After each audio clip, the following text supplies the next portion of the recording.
us off at number 10 is divorce. Well, today you can pretty much get a divorce for, well, really any reason you want. That wasn't always the case. In fact, prior to being able to file over irreconcilable differences like most couples do now, pretty much only men were allowed to divorce their wives, not the other way around. Unless, that is, the wife could prove her husband's impotence, as it was seen as a woman's legal duty to bestow a child to her husband. If he couldn't give her the goods per se, she could file for an annulment of the marriage. But how did the court go about proving this, you ask? Well, of course they couldn't just take the woman's word for it, so they would bring in a witness, usually a sex worker, to try and arouse the man. That, or the court would enter your marital bedroom and, well, you know, see for themselves just how well the man could get the job done. If he did in fact have any issues completing his manly duties, the woman could be freed of the marriage. Just be careful they don't accuse you of becoming a witch. Next up at number 9 is man-made fertilizer. The Battle of Waterloo in 1815 resulted in the death of an estimated 60,000 soldiers, but not many of these bones have ever been recovered, and the reason why is pretty grim. In a strange, twisted series of events, the English decided to clear the field of the corpses and put the bones to use in a rather effective, but albeit creepy way. Newspapers of the time reported that the fallen French army were ground up in Yorkshire factories and the bone dust was added to their manure. Apparently the oil from the marrow proved especially helpful in the grave robbing turned fertilizer plan, and the fertilizer was purchased by farmers across England and scattered widely to help grow their crops, meaning that an entire generation of England ate food made possible with the help of dead French soldiers. Coming in at number 8 is Qin Shi Huang. Before the understanding of modern science, there was a lot of ideas about elixirs and remedies that have quite literally no logic to back them up. Now, of course, it wasn't their fault. They truthfully didn't know any better. But looking back, that doesn't make it any less wild. The first emperor of China, Qin Shi Huang, was one of the many intent on finding the elixir of immortality, and so he demanded his royal doctors find this magical potion for him, otherwise he would have them killed. I mean, just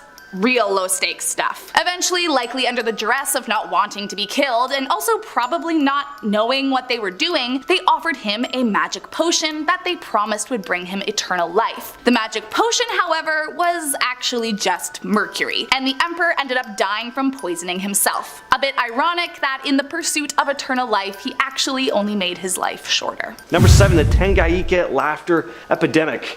This one is very strange, similar to the dancing plague. If you watch this channel consistently, you know what that is. The Tunguska laughter epidemic of 1962 is one of the strangest events in history, and I only just learned about it today. It all began in a remote girls' school in Kashasha, a small village in what is now Tanzania. Started with just 3 students who suddenly burst into uncontrollable fits of laughter, seemingly for no apparent reason. What made this phenomenon especially baffling was how infectious it proved to be. The laughter quickly spread to many of the other students, affecting 95 out of 159 girls at the school. And these episodes of this hysterical laughter varied in duration, lasting anywhere from a few hours to several days. They not only disrupted the normal routine of the school, but also extended to the point the school was actually forced to close its doors. Even more perplexing was the fact that the extensive medical examinations conducted at the time didn't identify any physical or infectious cause behind this odd behavior. And the main theory among experts is that the laughter epidemic was psychogenic, so it stemmed from psychological or emotional factors rather than some physical source, believed to be a form of mass psychogenic illness, where the power of suggestion played a significant role in triggering and perpetuating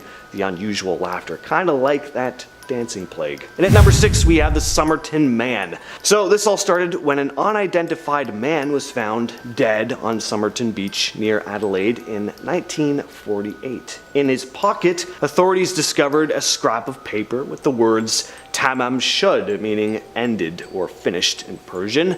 This scrap was traced to a rare book of Persian poetry found in an abandoned car near the beach, which contained a secret code that has still never been deciphered. And there were extensive investigations, but the man's identity still unknown, and the cause of death still unconfirmed. Autopsy results suggested poisoning, but the specific poison used was never identified, and even more strange, all the labels had been removed from his clothing, and there was no identifying marks or documents in his possession. Like with any mysterious case, this one has given rise to a number of theories and speculations: espionage, a secret love affair, but despite amateur detectives and even experts' attempts to crack the case, the mystery of the Somerton Man is still a mystery. We're taught a lot about World War II in school, and rightfully so, but there's a very interesting unit of the Allied forces that you probably weren't taught about: the Ghost Army. During World War II, a highly secretive unit known as the Ghost Army played an interesting strategic role in deceiving the enemy. The unconventional unit was composed of artists, designers, and even actors tasked with creating elaborate deceptions to mislead the Axis forces. They employed a wide range of clever tactics: inflatable tanks, trucks, and artillery to create the illusion of this massive military presence where there were actually just a few soldiers. These inflatable props, known as rubber dummies, were so convincing from a distance that they fooled enemy reconnaissance planes. The sound and radio deception were also major components of their operations. They broadcast like fake radio transmissions, imitating the sounds of large army movements, complete with phony chatter and like code words. This all misled the enemy about the locations and intentions of Allied forces, and they would also use deceptive camouflage techniques like painting fake vehicle tracks and creating dummy airfields to divert enemy attention away from the actual Allied targets. This unit played a big role in some significant portions of the war, like the Normandy invasion and the Battle of the Bulge, by confusing and distracting the enemy. But a lot of us didn't learn about this in school because the Ghost Army's existence remained top secret for decades after the war, with their efforts only becoming declassified in the 90s. Number 4, the Bassano vase. The Bassano vase, or vase, cursed, spooky tale connected to an old vase from the 15th century. This vase, also known as the unlucky vase, has a creepy reputation for causing terrible luck and even death to its owners. The story goes that the vase was made in Italy as a wedding gift, but brought misfortune to the newlywed. Bride died unexpectedly soon after the wedding, and from there, things only got worse for the owners. Accidents, illnesses, and untimely deaths seemed to follow anyone who came into possession of the thing. Even people who just handled it reported bad luck, injuries, and just a general sense of doom surrounding it. And because of all this dark history, the Bassano vase, or vase, has garnered quite the reputation and has survived through the years, now sitting in an Italian museum. Visitors are warned about its curse, and many find it eerie and unsettling to be around. Next on the list, we have the Devil's Footprints. In February of 1855 in Devon, England, all you English people, you always schooling me on the pronunciation. Is it Devon? Devon? Anyway, a series of mysterious footprints resembling cloven hooves appeared across a vast area of snow-covered terrain spanning roughly 40 to 100 miles. Local residents were unsurprisingly pretty surprised and deeply unsettled by these odd China tracks. Each footprint measured about 4 inches in length, followed a consistent single file pattern, as if they were left behind by a two-legged creature with hooves. Now, there's not a lot of solid evidence to sift through with this case, which makes it hard to really take a stance on. It's not like we have photographs of the tracks or anything. Still unknown exactly what caused these tracks. There are tons of theories, of course. Maybe it was just an elaborate hoax, or maybe there was something supernatural going on. Considering when this happened, someone pointed to the devil being the most likely culprit at the time, and, you know, who's to say, right? It could have been Satan. There's also speculation that it could have been caused by some exotic animal, like a kangaroo, somehow made its way over there. There aren't any known records of kangaroos having been in the area at the time, of course.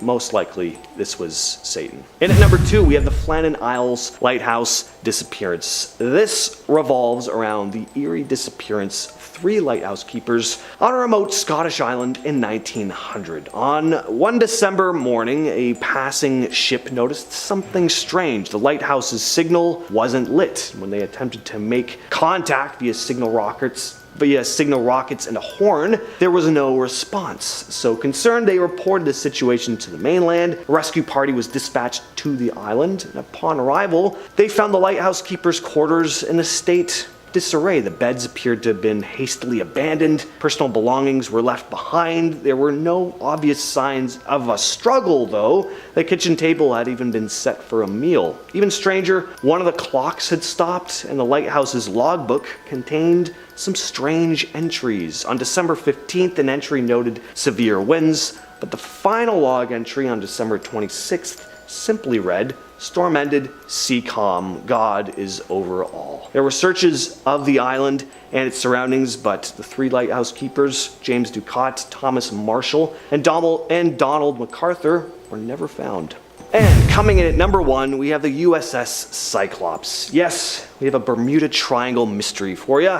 The disappearance of the USS Cyclops in 1918 is a maritime mystery that has never been solved. This massive US Navy cargo ship with 309 people on board vanished without a trace while traveling in the Bermuda Triangle, a region known for its mysterious ship and plane disappearances, of course. The USS Cyclops was on a routine voyage from Brazil to Baltimore, Maryland, carrying a load of manganese ore, but it never arrived at its destination, and no distress signals or messages were ever received. There was a massive search by both the US Navy and the Coast Guard, but no wreckage or debris from the ship was ever found. The ship that just kind of vanished into thin air. Numerous theories have been proposed to explain the disappearance: storms, structural issues, possible sabotage. Some, of course, believe that the Bermuda Triangle's supposed supernatural properties played a role here, while others suggest the ship may have fallen victim to enemy action. This was during World War I. The USS Cyclops remains one of the greatest unsolved mysteries in maritime history and the largest loss of life in history of the United States Navy, not directly involving combat. Number 10, the 1904 Olympic Marathon. The 1904 Olympic Marathon probably had some of the most interesting competitors ever. It wasn't just one person who made this race bizarre, but a whole handful of people and strange circumstances. First off, the course was just absolutely covered in dust, and breathing it in caused a bunch of the runners to suffer severe internal injuries. So right off the bat, the race just totally sucked. The man who finished the race in first place got some bad cramps and decided he was just gonna hitch a ride in a car. Then he got out near the finish line and ran across. The guy who came in second place was given a mixture of different foods and chemicals, which were actually a poison used to kill rodents, but they were trying to use it as like a steroid to make him a better runner, and instead his crew ended up carrying him across the finish line. The guy who came fourth gambled all his money when he got to the United States and ended up having to wear full dress clothing to the race, using a knife to cut his pants into shorts. He then ate some apples during the race, got sick,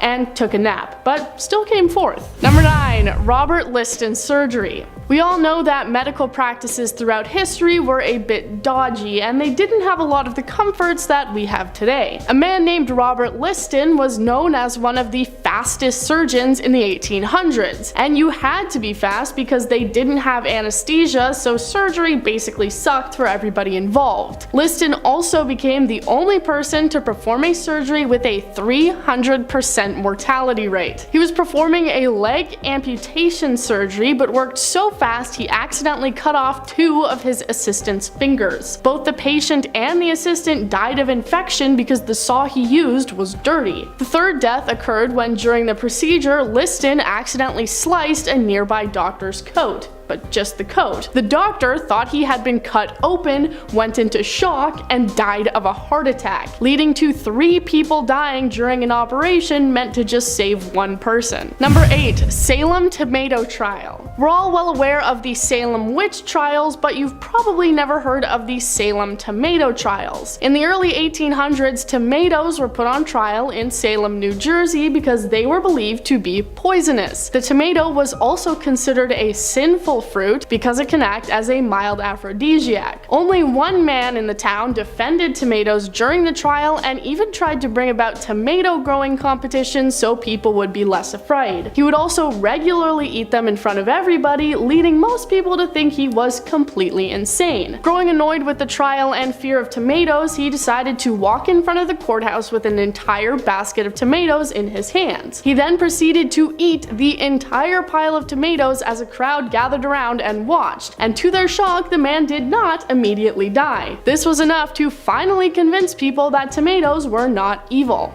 In our number 7 spot today, we have King Charles VI. King Charles VI started off his reign by being very well loved and respected, but as time went on, over his 4 decades of ruling, he ended up being known as Charles the Mad. His erratic behavior had him hacking up knights, imagining that he was St. George, and he would also have bouts of amnesia, where he would be able to recognize some people, but not his wife and children. This is all very strange, and of course quite sad, as he was very obviously exhibiting signs of extreme mental illness, but one of the strangest symptoms was him believing that he was made of glass. He was terribly frightened of falling or being jostled too hard, and he would actually insert iron rods into his clothing to try and keep from shattering.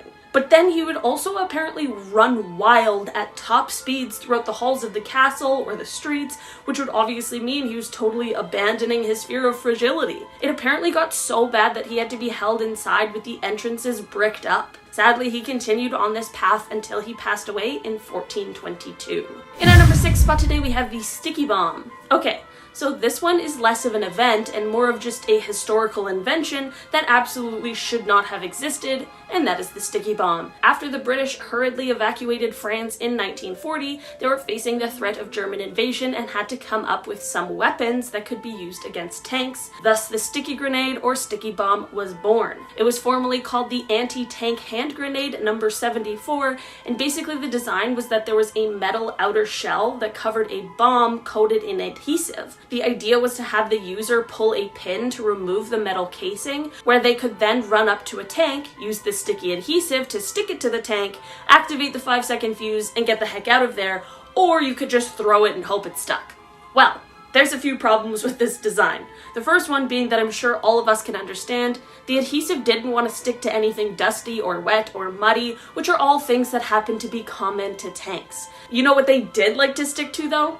Human skin. Unfortunately, this invention could prove much more detrimental to the person who was attempting to use it. Despite these very obvious and dangerous flaws, it was still used by a few different armed forces, but I don't think anyone has used it in recent history, which is truthfully for the best. In our number 5 spot today, we have Bikini Island. Bikini Island is located within the Marshall Islands, and it once was the home of around 170 islanders. In 1940, the US president at the time, Harry Truman, ordered that the military test their nuclear weapons in the case of a future where they would be deemed necessary, since World War II had just ended, and people were of course feeling very concerned about what the future would hold. Since Bikini was located in a place where ships and planes didn't normally travel very close to, unfortunately it was the spot chosen for this testing site. The residents of the island were asked to vacate for the good of all mankind and to end all world wars, to which they of course obliged, under the impression that they would one day be able to move back. After this, the testing began, and in 1954, the US military detonated Castle Bravo, which is one of the most powerful weapons at 15 megatons. There were 22 other weapons that were detonated on this island as well, so it's safe to say that this place got a ton of nuclear activity, which left it with extremely high levels of radiation. This left residents unable to return for much longer than anticipated, with the first returning in the 70s. But of course, shortly after these poor people moved back, they realized that the island still had totally unsafe levels of radiation, making it still unfit to live on, which has left it still uninhabited. In our number 4 spot today, we have Mansa Musa. Mansa Musa was a deputy to the ruler of the Mali Empire, but when the ruler went missing while on a sea voyage to find the edge of the Atlantic Ocean, Mansa Musa became the ruler in 1312. During his rule, European nations were really struggling due to civil wars and a lack of resources, but the Mali Empire was flourishing because of their abundance of resources like gold and salt. Under his rule, the empire grew to take up a large portion of West Africa as he conquered 24 cities and their surrounding districts. At the time, Mali was one of the top producers of gold in the entire world, which left Mansa Musa as one of the wealthiest historical figures ever. One of the most well-known events during his rule was his pilgrimage to Mecca. This journey took place from 1324 to 1325, and it spanned an estimated 4,000 miles, and it was the first time people outside of the empire saw just how wealthy he was. He traveled with 60,000 of his men, all wearing Persian silk, along with 12,000 slaves who each carried 4 pounds of gold bars, and he brought heralds who had golden staffs, along with a bunch of camels and horses. This pilgrimage had a profound effect on Egypt as this huge group of people passed through. From the markets in Cairo to the royals to the impoverished people that crossed their path, Musa left Cairo littered with so much gold that it depreciated the value of the metal in Egypt, and it took decades for them to recover. That was kind of just a whole mess. But like, we talk about like Napoleon and Alexander the Great and all the things that they did, and I've literally never heard of this guy before. And he's like one of the best conquerors, most successful conquerors of all time. Seems suspicious. In our number 3 spot today, we have the hostage crisis. In 1980, America saw Ronald Reagan win the presidential election over the former president, Jimmy Carter, but there was a crisis going on that was taking the attention of Americans everywhere. The Iran hostage crisis is well known in American history, and it began on November 4th, 1979, when 52 American diplomats and citizens were held hostage after a group of militarized Iranian college students took over the US Embassy in Tehran. The 444 days these Americans were held hostage is something I'm sure a lot of Americans learned about at some point or another, but the release of the hostages is what sometimes gets a little more murky in the history books. The hostages were released on January 20th, 1981, which was the day that Reagan was inaugurated. There were people who believed that the hostages were released because Reagan was simply just more powerful than Jimmy Carter. Basically, what I'm trying to say is that Reagan received a ton of credit for the release of the hostages, but truthfully, it barely had anything to do with him. The Carter administration had been attempting to negotiate with them for months, but they hated Carter because he had provided aid to the former monarch of Iran and had also failed an attempt to rescue the hostages before. So while they certainly were released on Inauguration Day, it had way less to do with Ronald Reagan and way more to do with them just absolutely hating Jimmy Carter. In our number 2 spot today, we have internment camps. This is something that might be more well known than I think it is, but in my Canadian education, it wasn't something we talked about at all, which is kind of shocking. During World War II, President Franklin Roosevelt signed Executive Order 9066, which would cause 117,000 Japanese Americans to have to give up their homes, jobs, and businesses and move to internment camps. This was due to the fear of espionage after Pearl Harbor. This was truly one of the worst violations of civil rights in the 20th century, and the government didn't apologize for it until decades later, but they cited national security as the justification for their actions. Unfortunately, this was only the beginning as other countries began to follow suit, with Canada, Mexico, Peru, Brazil, Chile, and Argentina all having their own versions of this same kind of atrocity. It is very surprising to me that this is something that isn't discussed more often, as it of course is something that would prove detrimental to the Japanese American community for decades to come. In our number 1 spot today, we have the Triangle Shirtwaist Factory Fire. New York City's Triangle Shirtwaist Factory Fire in 1911 was an unbelievably terrible incident that led to changes being made for factory workers in America. The Triangle Shirtwaist Factory was located on the 8th, 9th, and 10th floors of a building in Greenwich Village, and it of course was where shirtwaists were made, which we would now call a woman's blouse. I call this place a factory, but it was definitely more like a sweatshop, and the employees were mostly comprised of young women. So, like I mentioned before, in 1911 there was unfortunately a fire that broke out on the 8th floor, and because of the cramped and unsafe working conditions, the fire ended up claiming the lives of 146 people that day, which is absolutely horrible. After more details came out about the incident and how the terrible working conditions were mostly to blame for the amount of lives that were lost, protests broke out all around the city. People began demanding better for the women who had to work in these kinds of places. Like, just as an example, the doors to the stairwells and exits were locked so that employees couldn't take unauthorized breaks.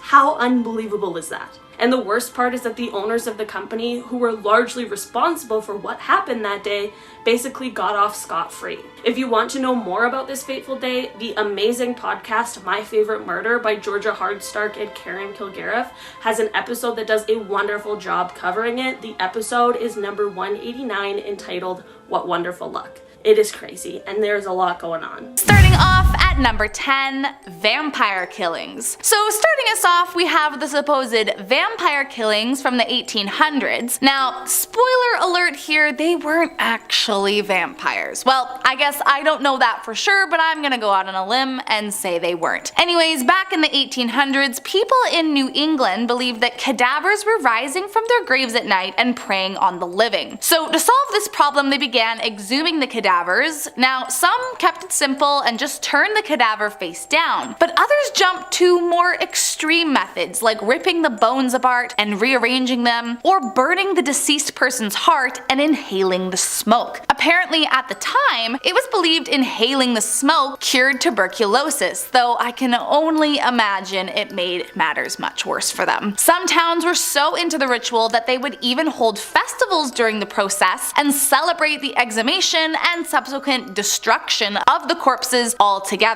So while it was incredibly unsettling, they did truly believe they were vampires haunting them in the night, so I guess it gave them some peace of mind. Next up at number 9, dentures. While today dentures are made from composite resin or sometimes porcelain, during the 18th and 19th centuries, of course, those materials weren't available. But as you can imagine, people were still losing teeth at an even higher rate due to the high sugar diet, attempted teeth whitening, which was really just wearing away their enamel instead of brightening it, and the overall lack of knowledge around hygiene. So dentures were still needed and wanted by many. So what was their material of choice? Well, for the easiest and most profitable route, many would acquire the teeth from dead bodies. Although if you had some money, you might be able to afford dentures made from ivory. Other materials were sometimes the teeth of animals or wood, but honestly, I think we can all agree that none of those sound like terribly sanitary options, considering professional physicians at the time weren't sterilizing instruments and some didn't even believe in disinfecting prior to surgery. Next up at number 8, stained glass. If you walk into just about any old church, you'll notice the walls are decorated with beautiful stained glass. But what might surprise you is that in some of the particularly older pieces, there is a strange ingredient that helps it all come together. In 1112, a German monk wrote about the process of creating the beautifully colored glass, and as he detailed, it starts off, innocently enough, adding sand and potash at a high temp until it becomes molten. From there, they'd add a stabilizer before coloring the glass with different metallic oxides like copper, cobalt, and gold. But once the glass was cooled and shaped, the small details were added by paint. They made the paint usually from lead or copper and would then suspend it in urine. So quite literally, some of those old stained glass windows were painted with pea paint, which I mean kind of just makes me giggle if I'm honest, but it is definitely a weird ingredient to think about being in paint. In our number 7 spot today, we have the Iranian Revolution of 1979.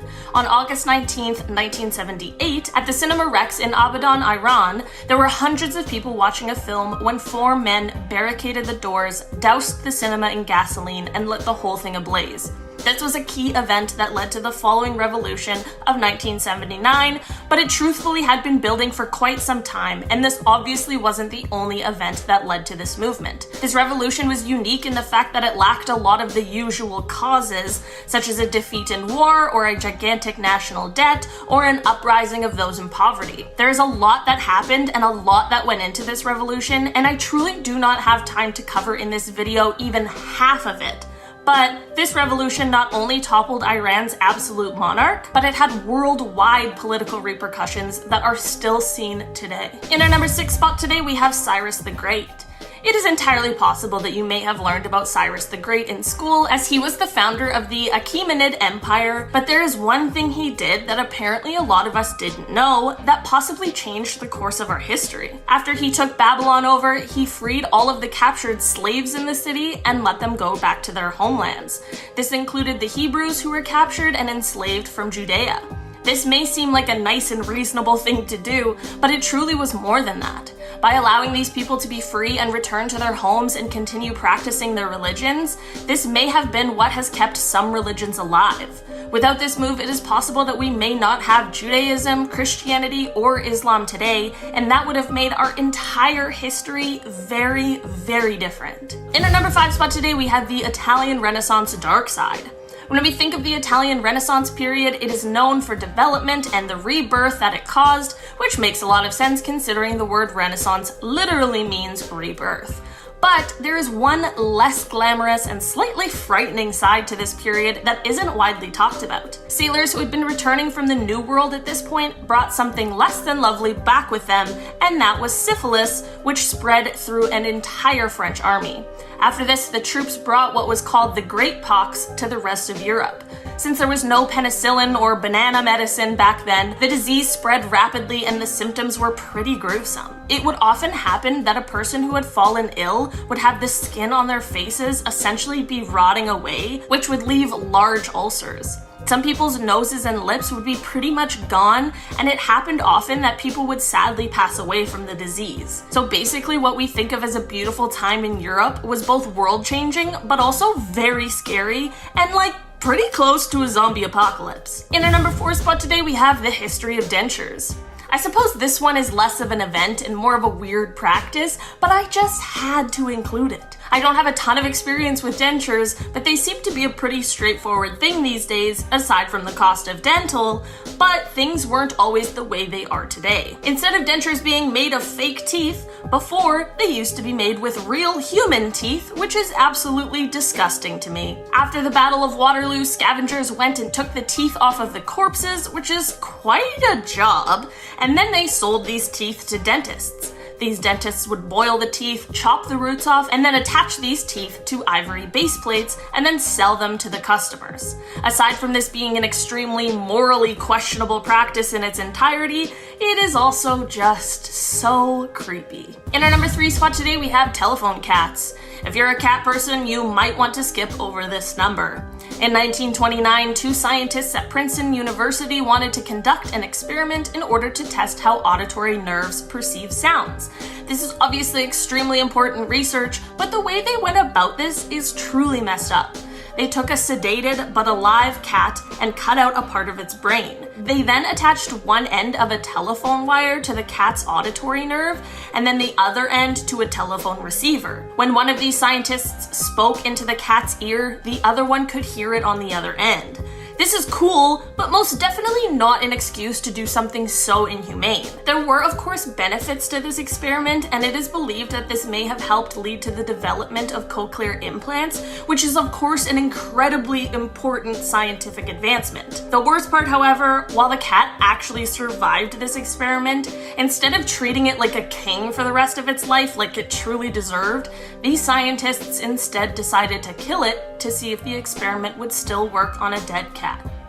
It didn't. In our number 2 spot today, we have the smallpox pandemic. I'm sure at some point or another, most of us learned about smallpox and the epidemic, which is something that we luckily don't really have to worry about much anymore. But one thing a lot of people explained that they didn't know was how badly it devastated indigenous peoples. Europeans who came over to America brought with them a multitude of diseases that they would have had some immunity to, considering it was likely their bodies had encountered it before. But this was not the case for those already living on the land that is now referred to as North America. Indigenous Americans not only had no immunity towards this disease, but also their traditional ways of treating illness may have only exacerbated the symptoms. Because of course, how could you possibly know how to treat something that you've never seen before and with no help from the people who actually do know? It has been estimated that the spread of this disease caused the population of Indigenous Americans to decline by 70%. That is absolutely insane. There's a theory that this spread of disease may have been one of the only things that led to the colonization of North America. In our number 1 spot today, we have the Tulsa Massacre. This is one that many people, including people from Tulsa, explained that they didn't really learn much about in school. This event occurred on May 31st and June 1st of 1921, and it has actually been called the single worst incident of racial violence in American history. This happened in the Greenwood district of Tulsa, Oklahoma, and basically just mobs of white racist people went out and attacked black residents and businesses. What started this was when a 19-year-old black man named Dick Rowland was accused of harming a 17-year-old white girl, and he was subsequently arrested, and there were rumors that he was going to be lynched. This of course drew a bunch of racist white people out of their homes to participate, but then a group of around 75 black men also showed up to make sure that he didn't get lynched. One thing led to another, and a firefight broke out that led to 10 of the white people and 2 of the black people being killed.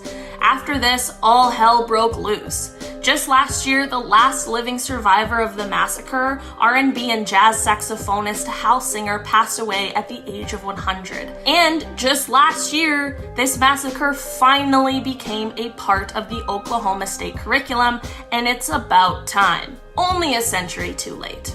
I also feel like in that I didn't include, but I should have said, that thing after the lynching was like only the beginning of it, and then everything got crazy and way more people died, and it was really destructive. I just didn't want anyone to think that I was making it seem like it wasn't as bad as it was, because it really was. Starting off this list in our number 10 spot, we have Heraclitus of Ephesus. Heraclitus of Ephesus was an ancient Greek philosopher who helped push the notion that the universe is in constant change, as well as the unity of opposites, where the universe is a system of balanced exchanges. This is all fine and well, but where things get troublesome is in his own personal life. Heraclitus was a misanthrope, and his dislike for humankind led him to having long stretches where he was quite isolated. He would wander through the wilderness alone, surviving on plants and other things that he could scavenge. In the end, he came down with a pretty terrible and painful illness called dropsy, which is an accumulation of fluid underneath the skin.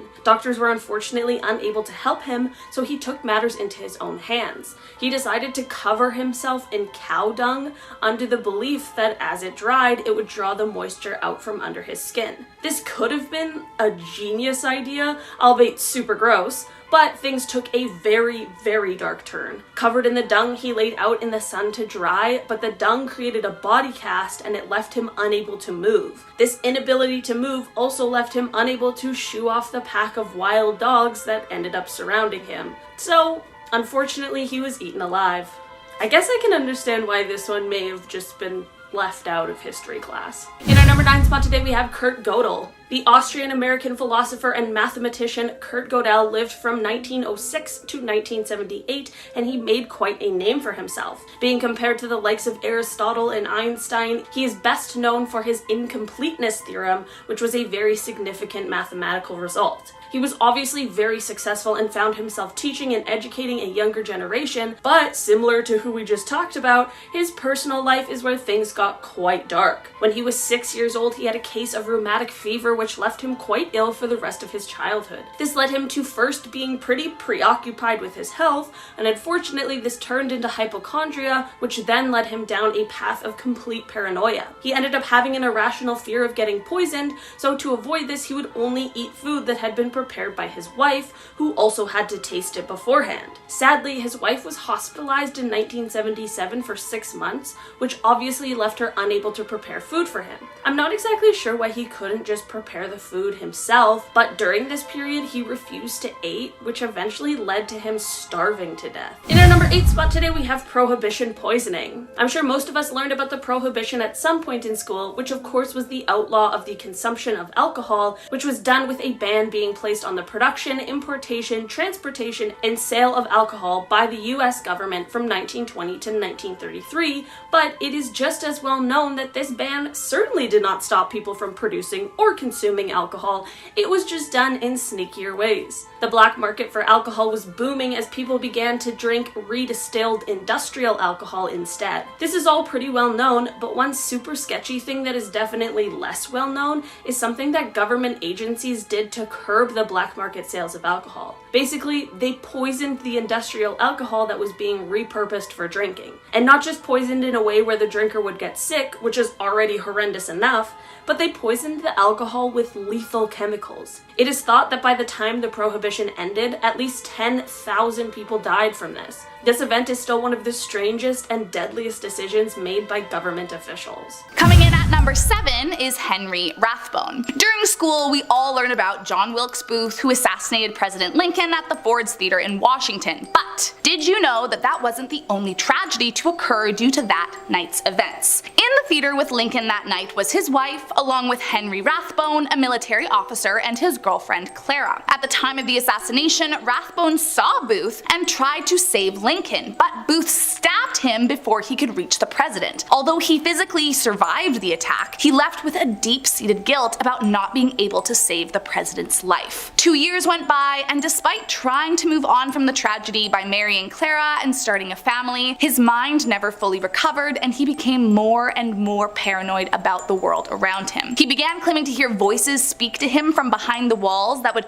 taunt him endlessly, until eventually they pushed him towards complete breakdown. Convinced it was the only option, Rathbone shot and killed his wife before stabbing himself in an attempt to take his own. But just like before, he survived the attack on himself. Eventually he was tried for killing his wife and sent to live the rest of his life in an asylum. Coming in at number 6 is an animal trial. So not only did they have trials over the impotence of a man, believe it or not, you could also take a literal animal to court in the Middle Ages. I kid you not. The whole kit and caboodle would be present. A judge, prosecutor, witnesses, a defense attorney. They truly took it very seriously. The reasoning behind it all, I suppose, was that at the time, law prohibited punishment without trial for everything and everyone. The first recorded instance was the prosecution of a pig in France in 1266, accused of eating a young boy. The pig was found guilty for his crime and executed as punishment. If that doesn't sound crazy enough, keep in mind the judge would hold the behavior of the accused animal against it, and if the court didn't feel the animal was acting properly, that was taken into account. These trials were only put on against domestic animals, as they truly believed, having been in the company of humans, they should know how to act. Now, not all animals were executed for their crimes. Some lesser criminals were merely excommunicated from the church or cursed and sent to live in the wild, but it's still crazy. I mean, honestly, I wish I was making this up. Coming in at number 5 is John Scott Harrison. Raised by the 9th President of the US, William Henry, and the father of the 23rd President, Benjamin Harrison, although John Scott himself never rose to presidential ranks, he did serve 2 years in Congress and was a prominent political figure in his time. But one day he decided politics wasn't really for him anymore and spent his last 20 years managing a farm in Ohio. After his death in 1878, his family gathered for the service and took great pains to protect his grave. At the time, grave robbing was at an all-time peak due to the demand for cadavers in medical schools. To avoid having his father be another subject of this, Benjamin had an unusually deep grave made and placed a massive stone that required 16 men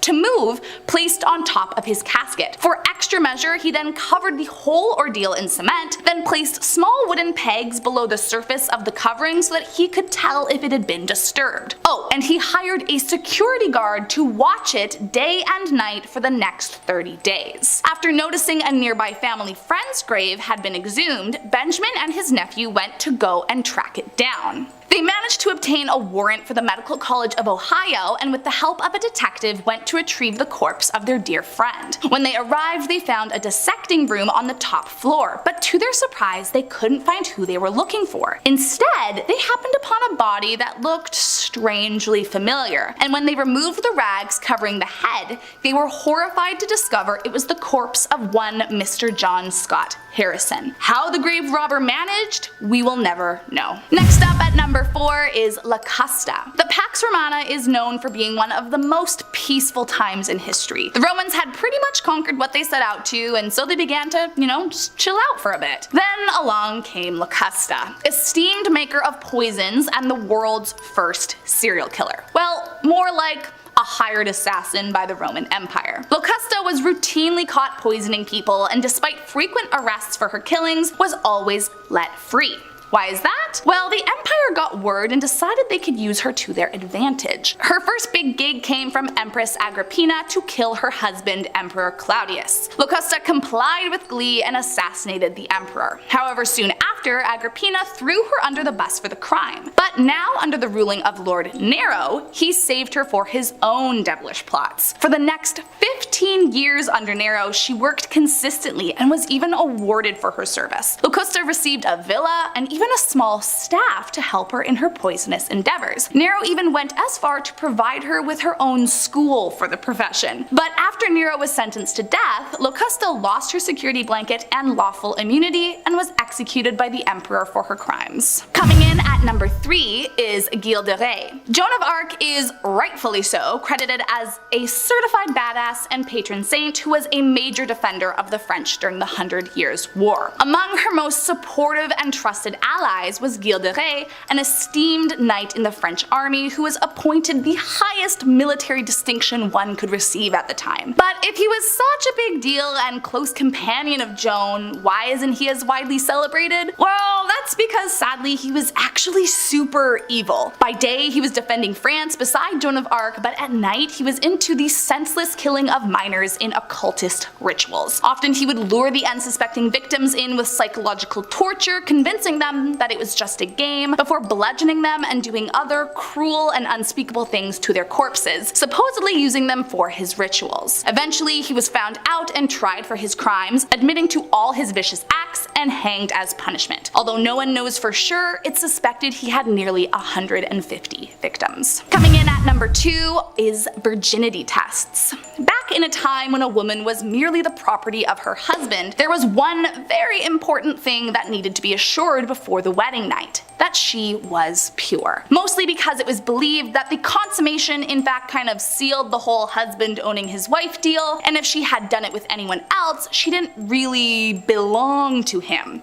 Charming. So to ensure that their potential wife was worth the dowry, suitors would perform virginity tests on their brides to make sure they weren't getting a second-hand woman, if you will. Such tests included inspecting their urine, as it was believed a virgin's urine would be clear. Other times they would give the woman a special potion, and if she could refrain from peeing, she was a virgin, as if a bladder was any indication of that. Sometimes a physician would be hired to inspect the woman's downstairs area, as they believed they could literally just tell by looking at it. Most common though was to inspect the sheets after the marriage was consummated. If there was blood, hooray, a virgin. If not, well then it was assumed she was a liar and her husband was legally entitled to compensation for being swindled into marrying her. And last up today are syphilis zombies. Sometimes it's easy to forget just how much antibiotics have changed the world around us. While nowadays a shot of penicillin can keep an early onset of the STI at bay, back in the day it could quite literally be the end of you. In fact, in 1494, Italy experienced one of the worst outbreaks in history, and if you didn't know any better, you might have thought it was a zombie apocalypse. Of course, before there was any kind of real understanding about how these types of diseases could be spread or caught, people were, let's just say, having a lot of fun with each other. But on the flip side of that, if they caught the infection, it would cause flesh to literally dissolve off their bodies until their inevitable death within a few months. It was also widely believed that bedding a virgin could cure you of the disease, so that's fun. Apparently, it was not uncommon to witness people missing hands, feet, eyes, noses, or look as if they'd been dropped into a vat of acid while walking down the street. Also remember that it took a few months before the disease actually killed them, so they were just living in excruciating pain while their flesh was slowly eaten away, in some cases right down to the bone. With that image in mind, it does make a little bit more sense as to why they believed you would go to hell for premarital relations. Like, I kind of get why they thought it was the devil punishing you for your sins. Thank God for antibiotics. Number 10. Violet Jessup survived 3 sinking ships. Violet Jessup had some horrible luck, or great luck, however you want to look at it. In 1911, she began working as a stewardess on the White Star Line RMS Olympic. Violet was on board September 20th, 1911 when Olympic left from Southampton and collided with the British warship HMS Hawke. Despite damage, the ship was able to make it back to port without sinking. She continued to work on Olympic until April 1912 when she was transferred to its sister ship, the Titanic. Violet boarded the RMS Titanic as a stewardess on April 10th, 1912. 4 days later, on April 14th, it struck an iceberg in the North Atlantic and sank about 2 hours and 40 minutes after the collision. She was later ordered into Lifeboat 16, and as the boat was being lowered, one of Titanic's officers gave her a baby to look after. The next morning, Violet and the rest of the survivors were rescued by the RMS Carpathia and taken to New York City on April 18th. Then, in the First World War, Violet was a stewardess for the British Red Cross. On the morning of November 21st, 1916, she was aboard the HMHS Britannic, the younger sister ship of Olympic and Titanic that had been converted into a hospital ship when it sank in the Aegean Sea after an unexplained explosion. Britannic sank within 55 minutes, ending the lives of 30 of the 1,066 people on board. Now, it's just incredible that she survived all 3 incidents without getting injured, and I can't believe that after that first sinking, she would go on a boat again, because I know I wouldn't. Number 9. Carbon dioxide went down due to so many deaths. Genghis Khan was the founder and first Khagan of the Mongol Empire, which later became the largest adjoining land empire in history. Having spent the majority of his life uniting the Mongol tribes, he launched a series of military campaigns which conquered large parts of China and Central Asia. In the 13th century, he ended the lives of so many peasants that the carbon dioxide levels in the atmosphere were significantly reduced as a result. During his 21-year reign, his destructive armies were responsible for the deaths of up to 40 million people. With so many people gone and nobody left to farm the lands owned by the peasants, nature went back to its true form and grew back into carbon-absorbing forests. It's estimated that 700 million tons of carbon were wiped from the atmosphere, which, to put in perspective, is around the same amount of carbon dioxide generated in a year through global gasoline consumption. That is just crazy. Number 8. The unlucky town of St. Pierre. In the late 1890s and early 1900s, St. Pierre, Martinique was known as a beautiful town, but there was a darkness looming over it, a volcano. Citizens of the area were so used to the volcanic activity that no one took it seriously when the fresh steaming vent holes and earth tremors started during April 1902. The minor explosions began at the summit of the volcano, ash began to rain down continuously, and the nauseating stench of sulfur filled the air, but for some reason they stayed in the town. Even worse, more than 100 snakes slithered down and invaded the town. Yeah, snakes. And they ended the lives of 50 people, and people still stayed living there. Then on May 5th, a landslide of boiling mud and water from the Etang Set crater spilled into the River Blanche and 23 workmen died. This was followed by a tsunami that ended the lives of hundreds of people. Now this naturally caused concern in the town and many people wanted to leave. So yeah, people just stayed there and went on with their lives while all of this was happening. Even after the whole snake situation, it couldn't be me. Now 3 days later, on May 8th, Mount Pelee finally exploded, sending an avalanche of white-hot lava straight towards the town. Within 3 minutes, St. Pierre was completely obliterated of its 30,000 population, and there were only 2 people who survived. Coming in at number 7, leather-bound books. Nowadays, it's unusual to even find real leather on anything, but once upon a time, the leather on books wasn't even from cows. It was from people. Called anthropodermic bibliopegi, the books were made in a similar way as they would now, but obviously with one huge difference. They used human skin instead of an animal. While there are actually only 18 confirmed books of its kind that still exist, we have no idea just how many there could have been all those years ago. Allegedly, the books were usually made from executed convicts, and during the French Revolution, there were rumors that a tannery for human skin was established outside of Paris. I mean, it kind of gives me the willies to think about it, and I'm just glad we've moved on to a different material to bind our books today. Next up at number 6, Minnie Dean. Wilhelmina Dean, or Minnie as she was often referred to, was a nanny in New Zealand during 1880 and was a well-known caretaker in her town. But something was off with the woman, and soon she began having quite the dark spot on her name and career. In 1889, one of the young people under her care suddenly died, as if out of nowhere, and initially it was viewed as a freak accident, but 2 years later the same thing happened again. Now, with 2 minors perished under her care, police decided to investigate further into the matter. After a bit of sleuthing, it was concluded that under Minnie's care, the 2 minors were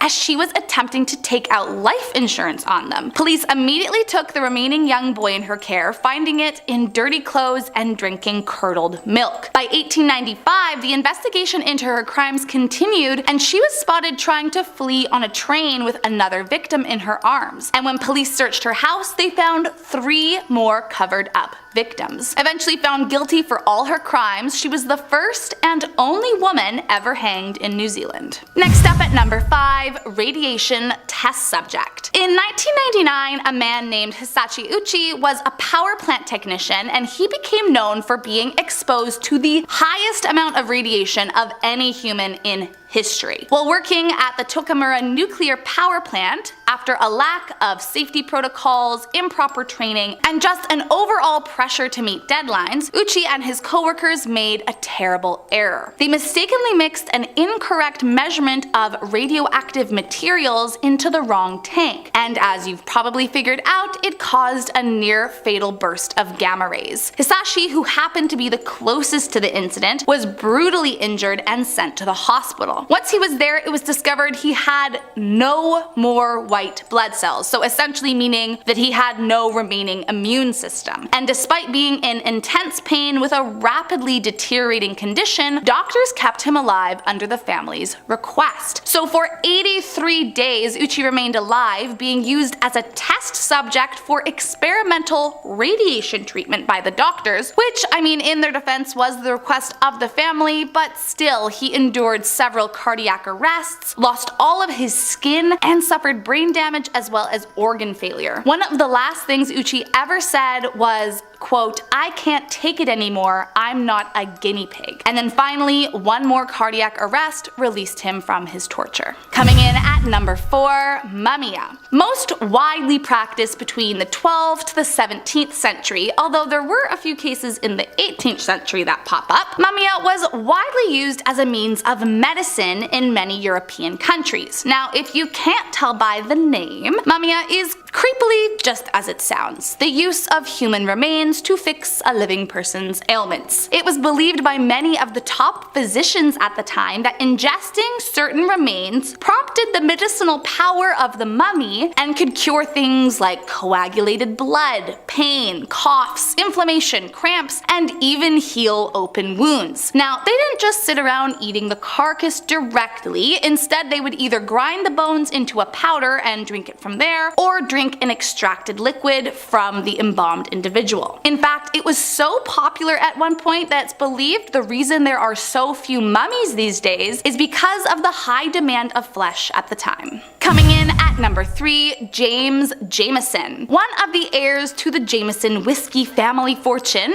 Jameson considered himself to be an adventurer of sorts and often traveled to far-off lands, detailing the trips in his diary. In 1888, Jameson decided to head out to explore the Congo, and while there he wrote about and demanded some gruesome things from the locals. So before beginning this expedition, Jameson discovered that the area he was visiting was known to have a population that participated in the eating of other humans. Apparently, Jameson set out to witness it firsthand, which, I mean, why was that his dream? A little suspicious if you ask me, but I digress. According to Asad Farhan, who was his translator for the trip, Jameson bought a girl from a trader of slaves for a few handkerchiefs and gave her over to the tribe to be.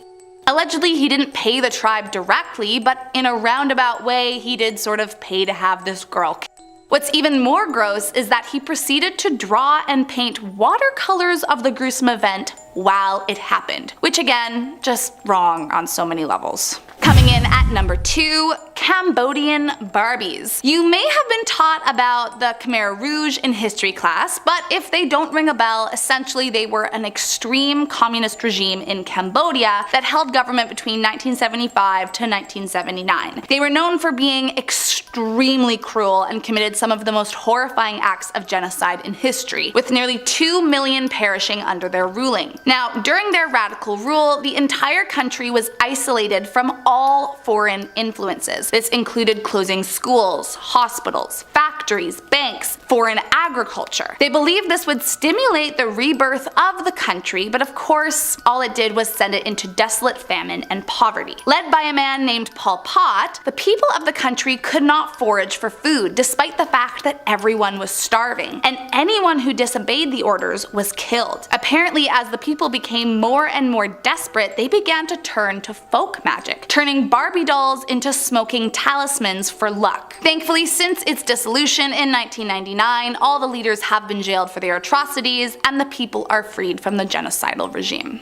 And last up in our number 1 spot, the Rabbit Woman. Her name was Mary Toft, and in 1726 she became known throughout Surrey, England as having been the woman who gave birth to rabbits. Now, I know what you're thinking, that isn't possible. And you would be right, but still the story of how she convinced people it was real was crazy. Apparently Toft was actually pregnant at one point, but miscarried, and it could have been this that sent her into her madness. Toft began declaring that she was giving birth to various animal parts, and so her local doctor became involved in the case. At first, everyone actually believed her, as in fact a rabbit did, well, come out of her. And with a doctor backing up her claims, the king and his royal surgeon got involved. Unlike her local doctor, the king's surgeon was skeptical, and after discovering corn inside the stomach of one of the rabbits and hay in their droppings, it proved the animal hadn't developed inside Mary. Eventually, Mary Toft admitted to the hoax and explained that she had manually inserted the animals inside her to make the delivery as realistic as possible. She was immediately imprisoned for fraud, and the medical community was ridiculed for having been fooled. Number 10, boiling. Yeah, throwback to the Middle Ages when we would boil people. Awesome. Any Game of Thrones fans out there? Some of this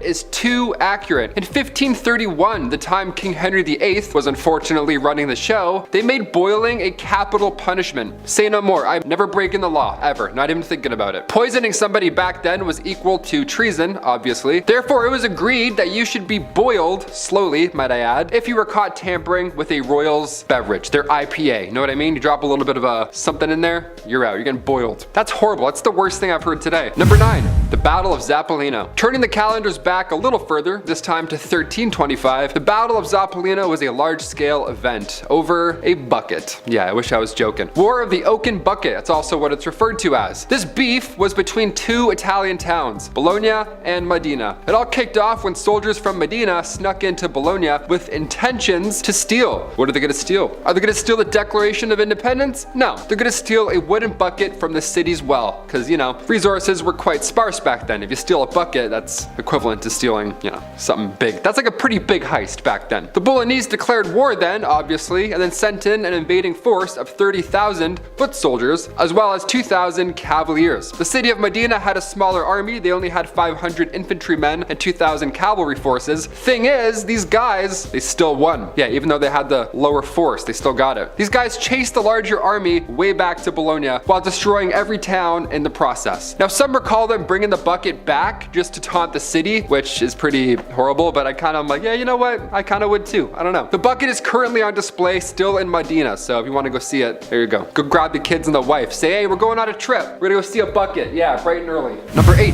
the hottest wedding in town. It's January 28th, 1393, and you are formally invited to a masquerade ball. Oh, how lucky are you? Let's do this. The French Queen Isabeau of Bavaria is hosting one of the most lavish parties of the decade. When the French royal court was celebrating the marriage of one of the Queen's ladies in waiting, it was a big deal, right? It was a happy day. For some, the best day of their lives. For others at this ball, not so great. King Charles VI, he had 5 companions perform a dance, this, you know, theater routine. They did a performance dressed as beasts. They were committed to the bit, I'll add. They had masks, they had big baggy outfits, lots of linen, and lots of stuffing to appear as if they were real beasts. Good stuff, right? So far, we're having a great time, a dazzling time. The party was going well, wine was spilling, beasts were roaring, but one rule was put into place before this party even started. Absolutely, positively, no candles. Yeah, what an obvious fire hazard that would be, right? Well, the Duke of Orleans, he had a little too much fun prior to this event, and he forgot the first rule of fire club when he arrived. The guy walked in with a lit torch. Some accounts say that he dropped the torch by accident, others say that he got too close trying to guess the identity of one of the beasts. Either way, flames were spread fast and this tragic event took the lives of 4 people in total. Hence the name you may recognize, Ball of the Burning Men. Number 7. The Great Stink. Yes, this is a real thing. The Great Stink was an event in central London during July and August of 1858 in which the hot weather exacerbated the smell of untreated human waste and industrial effluent that was present on the banks of the River Thames. The problem had been mounting for some years with aging and inadequate sewer systems that emptied directly into the Thames. The ensuing melee, which was further aggravated by pointless rumors, made people believe that the bad odor was capable of causing communicable diseases such as cholera. The smell, combined with possible side effects, prompted authorities to seek help of a civil engineer, Joseph Bazalgette. His proposal ensured that the sewage was no longer dumped on the shores of the Thames. Joseph's work ensured that sewage was no longer dumped onto the shores of the Thames and brought an end to the cholera outbreaks. His actions are thought to have saved more lives than the efforts of any other Victorian official. And his sewer system operates into the 21st century, servicing a city that has grown to the population of over 8 million. Number 6. World War I Christmas Truce. During Christmas of 1914, a truce was held between Germany and the UK. They decorated their shelters, exchanged gifts across no man's land, and played a game of football between the soldiers. The event, dubbed as the Christmas Truce, was considered to be a series of unofficial ceasefires during World War I in 1914. The event was celebrated as a peace offering on the Western Front. The idea for the temporary hiatus was put forth by Pope Benedict XV on December 7, 1914. Both Germany and the United Kingdom refused to declare an official ceasefire. However, soldiers from both sides declared a temporary ceasefire on their own. They gathered together and celebrated the season of joy by singing carols. They also exchanged gifts that included cigarettes and plum puddings, and a good gesture, soldiers from both sides played a friendly game of soccer. Now this is so sweet and cute to me, like, aww. Number 5. A baboon was employed. Jack, a Chekma baboon, worked as a railway signal changer in South Africa for 9 years. Yup, you heard that right. He was initially employed as a pet assistant to a disabled railway signalman named James Wide. James, who was a double-leg amputee, purchased Jack and trained him to push his wheelchair and operate rail signals under his supervision. The idea of a baboon manning the signals caused an investigation to be initiated, and the authorities, though skeptical, after witnessing his job competency, officially employed Jack. The celebrity employee was paid 20 cents a day and half a bottle of beer every week. Throughout the 9 years of his employment, Jack never committed a single mistake. Now, I don't know if this is amazing or exploiting an animal, but it's absolutely insane. Number 4. The Dancing Plague. The Dancing Plague was a case of dancing mania that occurred in modern-day France in the Holy Roman Empire from July 1518 to September 1518. Somewhere between 50 and 400 people took dancing for weeks. The outbreak began in July 1518 when a woman by the name Frutifaya began dancing fervently in the street in Strasbourg. She kept up this constant dancing for a week straight. Soon, 3 dozen others joined in on the dancing chaos. In August of that same year, the Dancing Plague had claimed 400 victims. Dancers were beginning to collapse, and it is said some even died due to stroke or heart attacks. No one knew what was causing this reaction, which meant no one understood how to remedy the situation either. Now, by early September, the outbreak began to subside as the dancers were sent to a mountain shrine to pray for absolution. Now, there are many theories behind the phenomenon, the most popular being stress-induced mass hysteria, suggested by John Waller. Other theories include ergo and religious explanations. Number 3.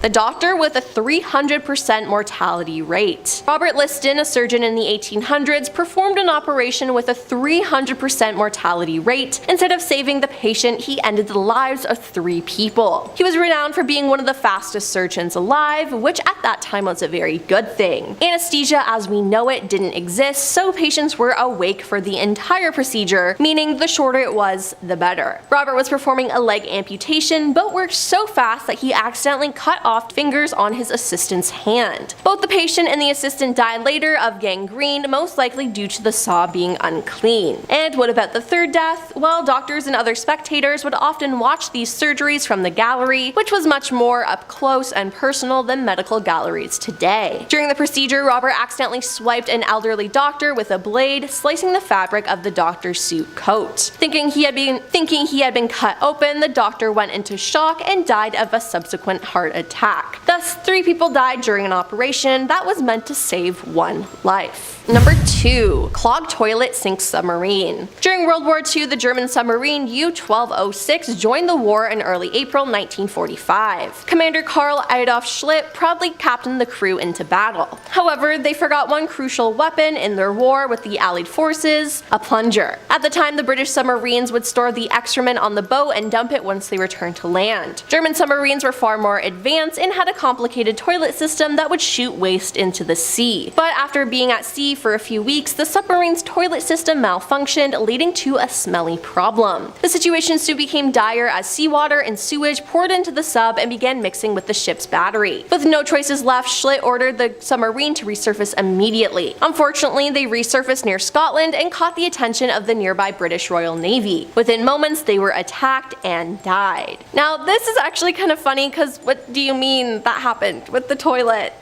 And coming in at number 1 is the disappearance of Prime Minister Harold Holt. On December 17, 1967, Harold Holt, the Prime Minister of Australia, disappeared while swimming in the sea near Porsta, Victoria. Harold knew the area well and had swum there many times before. He did not hesitate in entering the water despite a large swell and visible currents. He swam with one other person as the others he was with considered it unsafe, and he swam into deeper waters and was dragged out into sea. The others called out to him, but he did not raise his arms or cry for help. He soon slipped under the waves and out of sight. The Victoria Police were contacted and initiated what became one of the largest search operations in Australian history. The entire Australian Defence Force was put on high alert. An enormous search operation was mounted and around the beach with helicopters, watercraft, police divers, 2 naval diving teams, and more than 340 people were involved in the search. Strangely, his body was never recovered. He was presumed to have died, and his memorial service was 5 days later, attended by many world leaders. Now, it's generally agreed that the disappearance was a simple case of an accidental drowning, but a number of conspiracy theories surfaced. In 1968, a story in the Sunday Observer claimed that Harold had been assassinated by the US Central Intelligence Agency, supposedly because he intended to pull Australia out of Vietnam. Also, suggestions were made that Harold had his life ended by the North Vietnamese after being incapacitated by a nerve agent, of course, or that he had faked his own death to be with a lover. In 1983, British journalist Anthony Gray published The Prime Minister Was a Spy, in which he claimed that Harold was a long-life spy for the People's Republic of China. According to Anthony, Harold faked his own death to defect to China and was collected by frogmen who dragged him to a waiting submarine. So what happened, I guess we'll never know, but it seems he just went poof. Starting off this list in our number 10 spot, we have the Rhode Island vampire. Admittedly, witch and vampire hunts aren't exactly a topic covered in most history classes, but this is truly a pretty crazy story. In the late 1800s, tuberculosis was spreading pretty rapidly in Connecticut, Rhode Island, and Vermont. This obviously would have been pretty terrifying for the residents of these places, but things quickly took a very dark turn. Since many of the people who were passing away from this illness appeared very obviously ill with sunken, drained faces, for some reason, the logical response was that people believed that they had been the prey of vampires. There was a family in Exeter, Rhode Island that had multiple people pass away from the illness, so some people believed that someone in this family must be the feeding vampire. They even went as far as to exhume the bodies of some of the deceased family members to make sure that they weren't undead. One of the exhumed bodies had passed away more recently, so her body was in better condition, which people of course took as a sign of her being a vampire. This led to them burning her heart and liver, and then they mixed the ashes with water. This is most definitely a crime today and pretty scary, but to make things even worse, they gave this concoction to other people in the town who had fallen ill as some kind of a cure. Imagine having to drink that and then still having tuberculosis after. Definitely not a good trade-off. In our number 9 spot today, we have India in World War II. It would be shocking to hear of a school not teaching anything about World War II, but it's often that we don't truly get the full scope of what went on. One thing I saw brought up a few times was the role that India played in the war and what they went through. Firstly, if you didn't know, India played a huge part in the Second World War. We normally hear of the large death tolls from the war, such as the 418,000 Americans who died, or the 450,000 people from the UK, which, don't get me wrong, is a huge and terrible number. But it is estimated that 3 million Indian people died in World War II, which is something I have literally never heard of anyone talk about before. India was fighting Japan, which for the record also had an extremely high death toll in this war, on the Eastern Front, and they were fighting Germany on the Western. World War II is a part of our global history, so why don't we talk about it and how it affected all of the countries? In our number 8 spot today, we have the Acadian expulsion. Before I dive into this one, guys, please don't forget to hit the thumbs up button if you're enjoying the video so far. This is something that happened in my own country, you guys, and I can honestly say this was never taught at the schools I attended. The Acadians were descendants of the 17th and 18th century French settlers who settled in the area that is now the Canadian Maritimes, so New Brunswick, Nova Scotia, and Prince Edward Island. In 1730, Acadians had to swear to British authorities that they would remain neutral on any conflict between Britain and France. Basically, one thing led to another, and the governor of Nova Scotia at the time, Charles Lawrence, saw the Acadians as some kind of a threat, and he also wondered why people who weren't from the area were allowed to live on such a beautiful part of the land. Well, isn't that real rich coming from someone who also wasn't from the area? But that is a whole separate conversation. Charles tried to force the Acadians to take an unqualified oath of allegiance to Britain, and when they refused, he imprisoned them and then ordered them to be deported. A man from New England called Charles Morris came up with the disgusting idea to surround the Acadian churches on a Sunday morning and capture as many people as possible while also burning their houses and crops. This whole situation led to approximately 10,000 Acadians being deported, and apparently this whole ordeal had a fatality rate of 53% for the Acadians.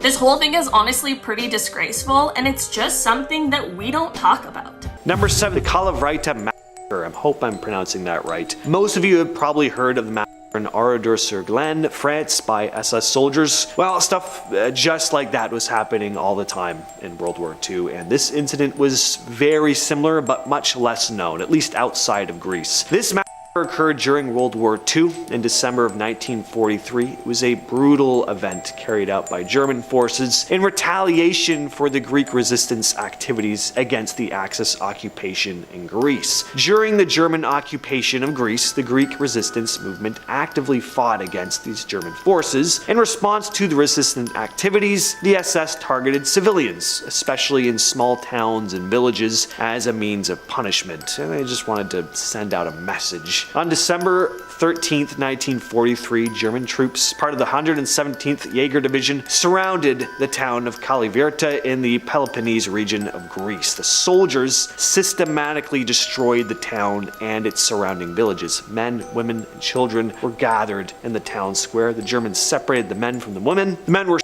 while the women and young ones were locked inside a school building, which was then set on fire. Those who attempted to escape the burning building were by the German forces. Some women and children managed to escape though. One German soldier couldn't stand it anymore and opened a door, allowing some prisoners to flee. The soldier was later punished by death. After the war, some of the responsible German officers were tried for war crimes, but most of them escaped justice, and some were never even identified. Next on the list, we have the Vipeholm experiments. These unethical experiments were conducted on mentally disabled patients in Sweden between 1945 and 1955. The experiments aimed to study the effects of sugar on dental health. This was initiated by the Swedish National Board of Health and Welfare to investigate sugar consumption and its effects on teeth. The study took place at Vipeholm Mental Institution in Lund, Sweden, and test subjects were the institutionalized residents a VIP home, many of whom had mental disabilities. They were vulnerable, they couldn't provide informed consent. The subjects would be divided into two groups, with one group being given unrestricted access to sugary foods and candies, while the other were given controlled amounts. The aim was to observe the progression of dental cavities in these groups. Excessive amounts of sugary foods were given to some of the patients, far beyond what would be considered normal or healthy. Surprisingly, this led to severe dental problems. The researchers were deliberately inflicting harm on vulnerable people, and what makes this whole thing even sadder is that the results of the experiment weren't even released until years later because of how bad it looked on the confectionery industry, who were actually helping financing this. So this led to some to believe that the researchers were bought off just to keep quiet. It wasn't until the 90s where the cruel nature of these experiments finally came to light, being condemned by the public. Number 5, Attack of the Dead Men. The Attack of the Dead Men refers to a military engagement that occurred during World War I on August 6, 1915. There was a Russian stronghold located near the town of Oswiec in the Eastern Front. It was a key defensive position for the Russians against German advances. The German army, as part of the wider Central Powers offensive on the Eastern Front, attacked the fortress, aiming to break through the Russian defenses.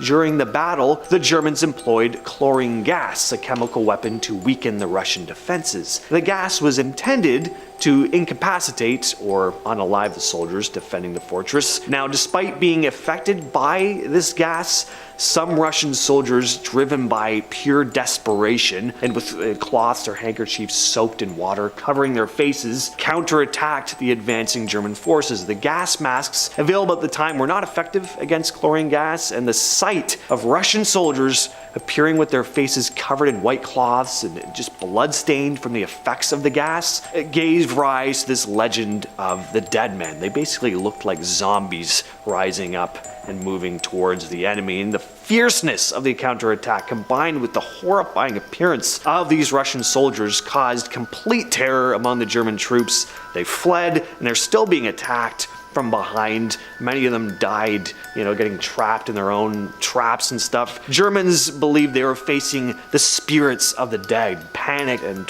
abandoned their on the fortress. Really cool story. Number 4, an often overlooked dark historical event is the forced sterilization programs that took place in the United States. Hard to believe this actually took place, but it did, beginning in the early 1900s up until the 70s, if you can believe that. Several states implemented eugenics programs aiming to control the population and improve the genetic quality of society. One of the methods used was forced sterilization, targeting individuals considered unfit for reproduction. The victims of these programs were often people deemed socially undesirable, people with mental illnesses, disabilities, and individuals from marginalized communities, African and Native Americans primarily. It's estimated that tens of thousands of people were forcibly sterilized under these state-sanctioned programs. The exact number difficult to determine because of poor record keeping and the fact that these procedures were kinda swept under the rug.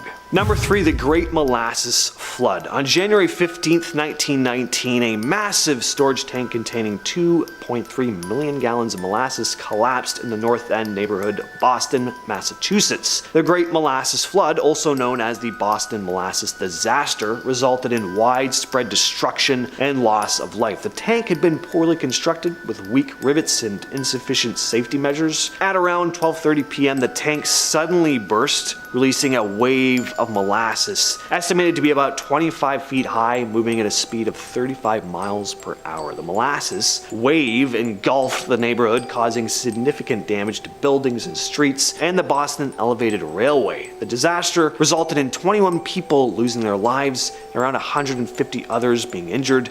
The tank had been filled to capacity just 2 days before, and the increased pressure probably contributed to this collapse. The disappearance of the USS Cyclops. So the USS Cyclops was a United States Navy cargo ship that mysteriously disappeared during World War I. The ship was used primarily for transporting coal and was one of the Navy's largest fuel ships at the time. In March of 1918, during World War I, the USS Cyclops departed from Rio de Janeiro, Brazil, and made stops in Barbados and the Virgin Islands. Its final destination was Baltimore. The ship never reached its destination, though. It vanished without a trace along its route, disappearing in the infamous Bermuda Triangle. No wreckage or survivors were ever found. Various theories have been proposed as to why the ship vanished. Could have been from a storm, structural failure, or an enemy attack, but none have been proven. The disappearance of this ship resulted in the loss of 309 crew members and passengers, making it one of the largest non-combat losses of life in U.S. naval history. And finally, we're going to finish things off with a bizarre one, with the trial of a corpse. This happened in January of 897 AD, several months after the death of Pope Formosus. After Formosus died, his body was exhumed and he was put on trial. Not before he died, after. The trial was orchestrated by Pope Stephen VI or 7th. There's some debate on that, but he really just wasn't a fan of Formosus. Stephen accused Formosus of perjury, violating church laws, and of being an illegitimate pope. During the trial, Formosus's 7-month-old rotting corpse was dressed up and placed on a throne. A deacon was appointed to act as his advocate, answering questions on behalf of the dead pope. Formosus was found guilty on all charges. His papacy was declared invalid, and his acts as pope were declared invalid. 3 fingers on his right hand, which he had used for blessings, were then severed, and his remains were thrown into a river. After Pope Stephen VI's death, Pope Theodore II annulled the whole trial and restored Formosus's honors and good name. He called the trial a travesty, declaring the verdict null and void. And we're starting off the list with Unit 731 and its human experimentation. Unit 731 was a covert biological and chemical warfare research and development unit of the Imperial Japanese Army during World War II. Operating in Japanese-occupied China, particularly in the Pingfang district of Harbin, Unit 731 conducted inhumane experiments on thousands of Chinese, Korean, and other prisoners of war, as well as civilians, including women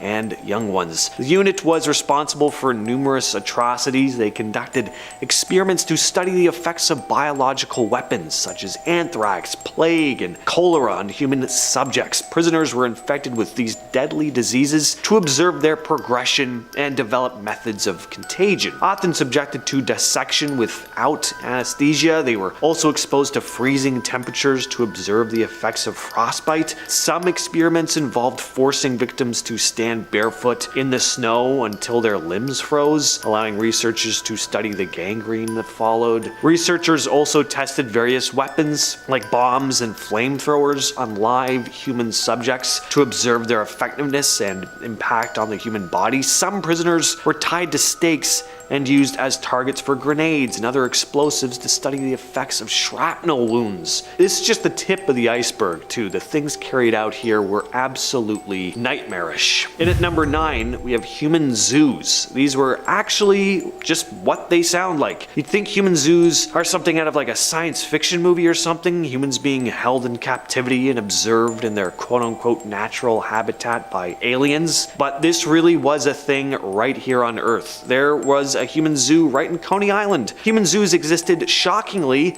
up until the 1930s, possibly even further than that. Really not that long ago. Human zoos were public exhibits of people, typically from non-Western cultures, displayed in a zoo-like environment during the 19th and early 20th centuries. These exhibits were part of colonial exhibitions and world's fairs in Europe and North America. These zoos were made to emphasize the belief in the cultural and racial superiority of Europeans over non-European people at the time. People from various indigenous cultures and ethnic groups, Africans, Native Americans, Asians, Pacific Islanders, they were often brought to these exhibitions. They were made to live in mock natural habitats, perform dances and ceremonies, and regular daily activities, all within the confines of a designated exhibit area. Exhibits were often accompanied by posters and pamphlets and educational displays, reinforcing these very stereotypical and misconceptions about the exhibited cultures. Pretty wild stuff. Next on the list we have the radium girls. The term radium girl refers to female factory workers who were employed by the United States Radium Corporation in New Jersey and the Radium Dial Company in Illinois. In 1917 to about 1926, these workers were responsible for painting watch dials with a luminous paint containing radium.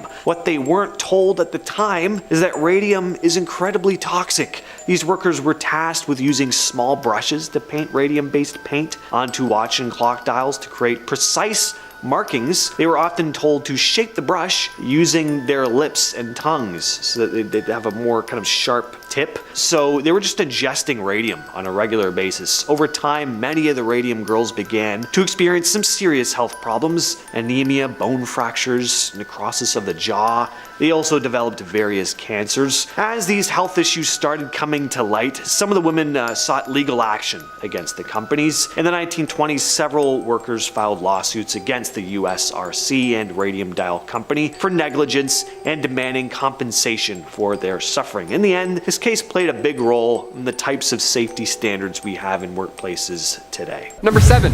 Medieval pub night. Okay, it's almost the weekend now. We're starting to get ready to see friends, maybe hit up the local pub. Now, imagine for a second that it's the 14th century. What are we doing, right? You and your friend decide to hit the big city, the big medieval city, right? Check out one of those hot new medieval taverns that every peasant from the north keeps talking about. Now, you can't get an Uber quite yet, so instead, here's what you should expect. For starters, unless you somehow had a horse in the 14th century, bravo, it's like having a Tesla. Nice, must be nice. You were walking quite a ways just to get to the tavern. And if the commute didn't kill you, the disease waiting in the city probably would. Living in the medieval city was horrible. It was isolated, it was dirty, it was filled with rats, crime, strict curfews had to be put into place. Violent crimes would happen all night long. Number 6.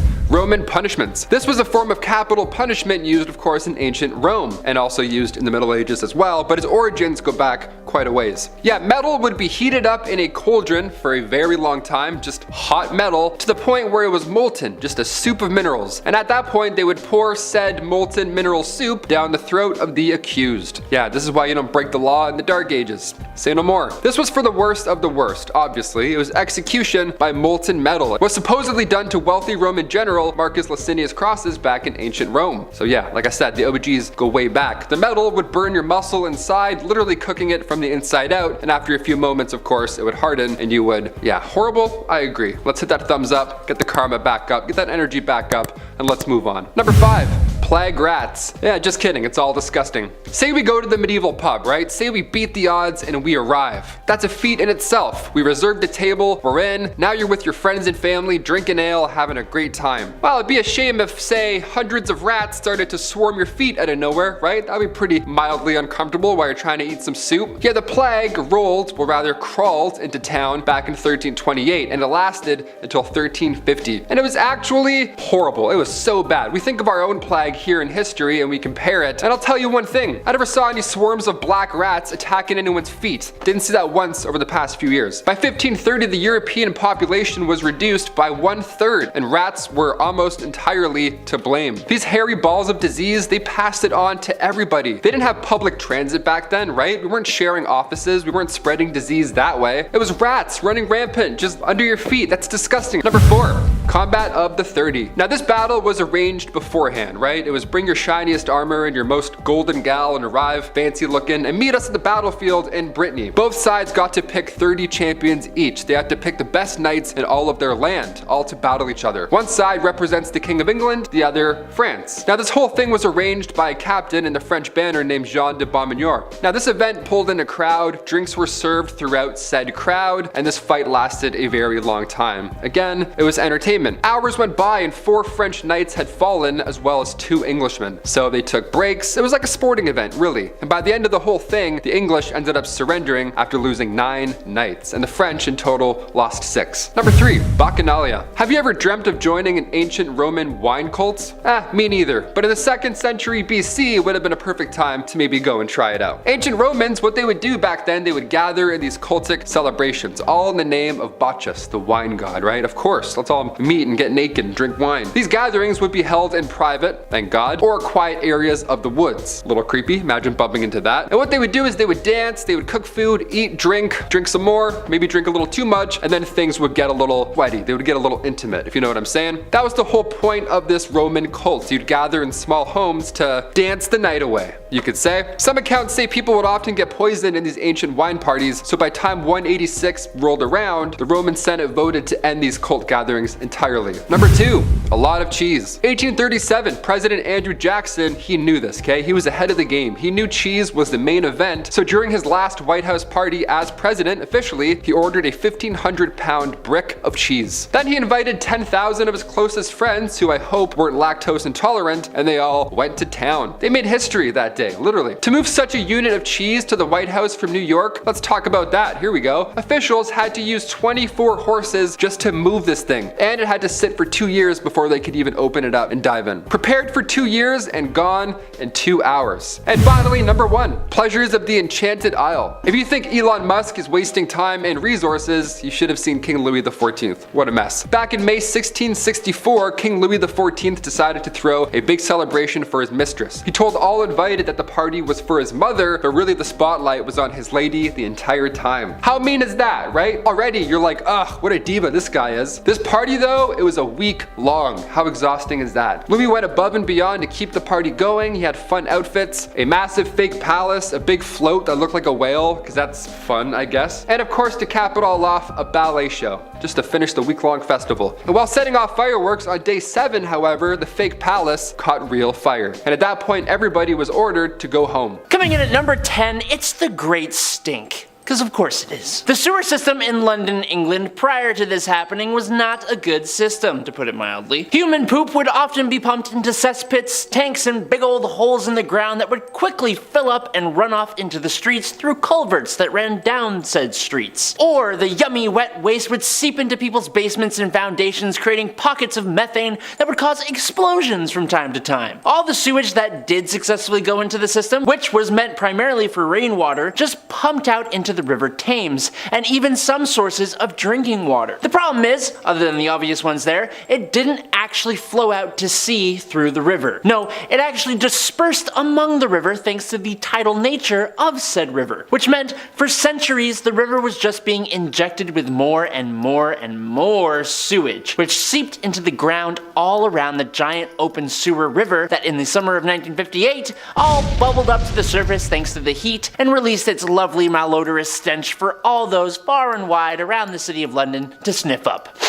Nice. Thankfully, Joseph Bazalgette was the civil engineer placed in charge of designing the new system, and boy, did he do a good job. He basically saved the entire city. Joseph's sewers ran parallel of the River Thames and carried all the way east, where it would eventually flow out in the river again, but in a place where it actually did flow out into the sea. He also developed water treatment plants along the new sewer system to clean the nastiness, and he created embankments along the river that would help stop the waste continuing to build up even further. He even came up with other ways for the city to get fresh drinking water that could be used, all so that we would never have to remember this malodorous part of history ever again. Thanks, dude, you did good. Number 9, 3 for 1. Back in the day, a guy by the name of Robert Liston was renowned for being one of the fastest surgeons alive. Being fast as a surgeon then was a pretty damn good thing, and that's because the anesthesia we are accustomed to now didn't exist, so patients were awake for the entire surgery. So yeah, a quick surgery is pretty preferable. The thing with going fast though is that it's extremely easy to make a little whoopsie sometimes. For example, one time Liston was performing a leg amputation, but it turns out that he was working so fast he didn't realize he accidentally cut off 2 fingers of his assistant's hand. That's pretty bad, but then you learn that both the patient and the assistant passed away later of gangrene. But wait, there's even more. Doctors and medical students would often watch these surgeries from the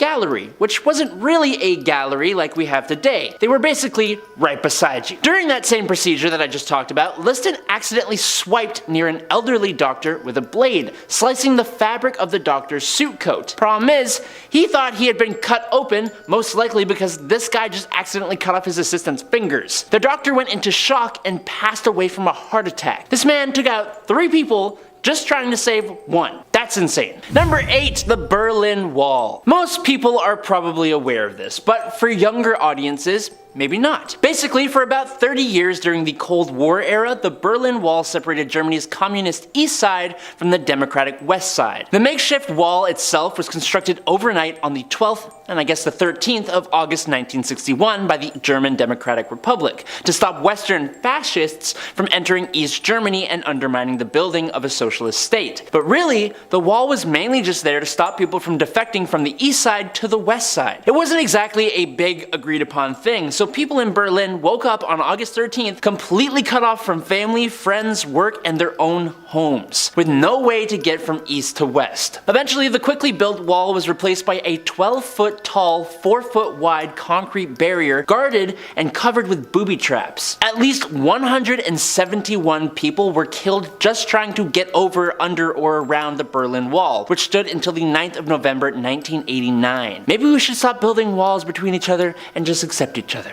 Number 7. Wojtek. During the Second World War, the Polish army recruited one of the most unique soldiers ever, a bear named Wojtek, and based on the soldier's accounts, he was actually pretty damn cool. The Polish soldiers found the bear cub by the side of a road, his mother apparently having been killed by hunters. So the soldiers took him in and raised him, and a civilian refugee even helped to train the animal. In order to get him on a British transport ship, he was officially enlisted as a Polish soldier, being given a paybook, serial number, and the rank of private. He would apparently sleep in the bunks with the other soldiers and was also a huge fan of beer and cigarettes. He also would do actual work for the army, helping to transport supplies and carry heavy boxes of ammunition. After the war, he was relocated to the Edinburgh Zoo, where he lived out the rest of his days, passing away at the age of 21. The average lifespan of a bear is 20 to 30 years, so that's really not bad for a guy raised on beer and cigarettes. Number 6. Nuclear war. Did you know that we were probably a lot closer to nuclear war than we thought? Back during the Cold War in the 80s, everyone was preparing for oncoming nuclear conflict, building bunkers and hiding resources in the case of having to regrow a barren landscape. This didn't happen, and it was later revealed that we were saved from this outcome by a single man. In 1983, a freak accident where sunlight reflected off high-altitude clouds caused a Soviet satellite system to indicate that there were 5 incoming missiles, which they of course assumed to be coming from the American military. A lieutenant colonel by the name of Stanislav reasoned that if the United States were actually starting a nuclear war, it would be a full attack and not just 5 missiles. So he called it a false alarm and, against his orders, refused to initiate their own nuclear launch out of retaliation. Number 5. New Atlantis. In 1964, Ernest Hemingway's younger brother named Lester sailed out to international waters near Jamaica and started his own country. Yeah, he sailed a barge made out of bamboo that was about 8 by 30 feet and declared it a micronation that was half independent and half part of the United States. So how did he manage to do that? He discovered an obscure law called the Guano Islands Act of 1856, which says that US citizens can claim ownership of unclaimed islands that had guano deposits, which, if you're not aware, is bird and bat.